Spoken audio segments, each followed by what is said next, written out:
Imagine, tu te lèves le matin avec une idée simple. Aujourd'hui, je passe une bonne journée. Je reste calme. Tu prends ton petit déjeuner, tout va bien, puis tu ouvres ton téléphone. Tu scrolles. Et là, sans prévenir, ça bascule. Tu tombes sur une photo de ton ex. Ton corps se crispe, tes pensées s'emballent, tu rumines. On est d'accord que le toi calme d'il y a 2 minutes n'aurait jamais réagi comme ça. Comment c'est possible ? En réalité, ce n'est pas le même toi qui est aux commandes. C'est comme si quelqu'un d'autre avait pris le volant. Un toi plus tendu, plus réactif, parfois même excessif. C'est exactement ce que décrivait Georges Gurdjieff. On croit que notre personnalité est stable, mais à l'intérieur de nous, il y a une multitude de petits moi qui prennent le contrôle chacun à leur tour, de façon inconsciente, automatique. Un petit moi veut être calme, un autre veut avoir raison, un autre réagit depuis une blessure, un autre encore voit des menaces partout. Et chacun, quand il apparaît, parle comme s'il était le vrai moi. Mais il y a une bonne nouvelle. Si c'est automatique, ça peut s'observer, et donc se transformer. Et c'est là qu'intervient un outil super intéressant que Gurdjieff a contribué à faire connaître en Occident, l'énéagramme. En gros, imagine une carte de ton fonctionnement intérieur. Une carte qui décrit 9 grandes façons de penser, de réagir, de se défendre face au monde. Et surtout, 9 terrains où tous les petits moi reviennent en boucle. Dans cette vidéo, je te propose de découvrir cet outil fascinant qui va te permettre de mieux te connaître. Le but de cet exercice est simple. Repérer quel petit moi prend souvent le contrôle dans ton quotidien. Évidemment, l'intérêt c'est de désamorcer le petit moi avant qu'il prenne le contrôle de ta personnalité, pour qu'à force, quelque chose de plus conscient puisse enfin émerger. Dans cette vidéo, on va parler du type 8, le commandant. Si tu ne sais pas quel énéatype te correspond le plus, tu peux faire le test en commentaire de la vidéo. Mets la vidéo sur pause, je t'attends. Alors ça y est, tu as ton type ? Le type 8 veut décider par lui-même. Sa plus grande peur, c'est de perdre sa liberté, d'être contrôlé, limité. Quand il va bien, le 8 est souvent charismatique, protecteur et très loyal. Il déteste l'injustice et prend facilement la défense des plus faibles. Il aime aussi l'action, les rapports directs et les fortes personnalités. Avec lui, pas trop de faux-semblants. Si quelque chose ne va pas, il va vite te le faire comprendre. Mais dans sa version la plus dégradée, le 8 peut devenir un vrai bulldozer. Genre, quand il pense avoir été cash et honnête, les autres sont en PLS et mettent 2 jours à s'en remettre. On va justement parler des petits moi qui agacent le type 8. Le petit moi puissant. Chez le type 8, il y a souvent cette fausse croyance. Si je montre mes failles, quelqu'un finira par en profiter. Du coup, le 8 développe très tôt une grosse carapace.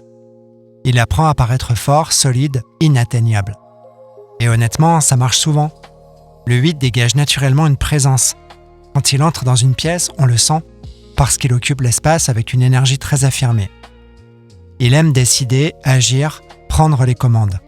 D'ailleurs, il inspire souvent confiance. Il donne l'impression de pouvoir gérer les situations difficiles, sans trembler. Mais cette force peut devenir excessive. Le 8 peut alors switcher en mode têtu.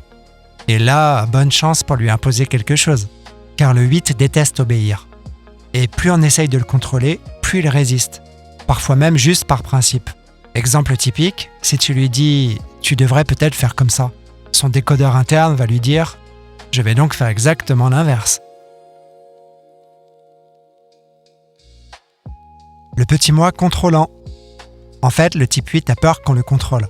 Alors très souvent, il prend les devants. Pas forcément par plaisir de dominer d'ailleurs. Chez lui, contrôler, c'est surtout une façon de se sentir en sécurité, de ne pas subir. Concrètement, le 8 donne l'impression qu'il maîtrise tout. Il affirme sa présence, il est persuasif, avance avec beaucoup d'énergie. On a parfois l'impression qu'il est constamment en mode « c'est moi qui gère ». Le problème, c'est qu'à l'excès, cette force peut devenir très rigide. Tu vois, ce genre de personne qui pose une question, mais qui a déjà pris sa décision, avant même que tu répondes. Car le 8 déteste qu'on lui résiste, qu'on remette en cause son autorité. Il coupe la parole, décide pour les autres. C'est aussi quelqu'un d'instinctif. Il veut donc aller vite et il n'accepte pas qu'on le ralentisse. Dans sa version extrême, le petit moi contrôlant écrase les autres. Ou pire, il fait preuve d'indifférence, en ne montrant aucun intérêt. Là, il passe pour égocentrique, voire méprisant. et l'autre disparaît dans le décor, comme une plante verte. Le petit moi sans filtre. On l'a vu, contredire un 8 quand il est mal luné, c'est s'exposer à une guerre nucléaire. Et attention, il ne dit pas toujours quand il appuie sur le bouton.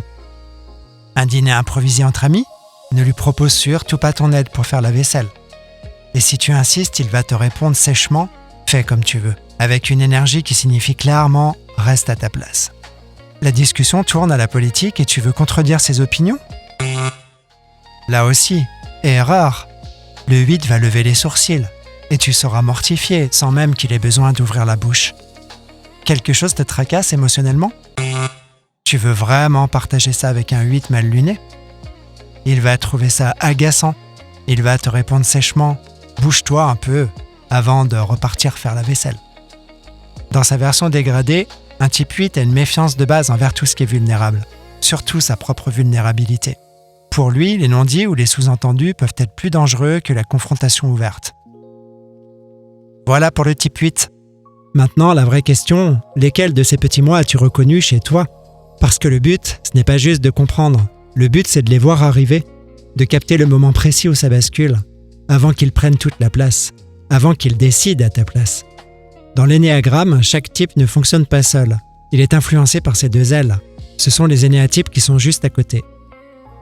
Si tu es de type 8, tu es donc influencé par le 7 et le 9. Il y a aussi les mouvements internes. Sous pression, le type 8 peut basculer vers le 5. Il se coupe du monde, devient solitaire, il passe pour quelqu'un de froid. À l'inverse, quand il évolue bien, il se rapproche du 2. Il fait davantage attention aux autres, il est généreux, protecteur. Il apporte du soutien émotionnel. Tu vois, l'énéagramme nous donne une photographie étonnante de la nature humaine.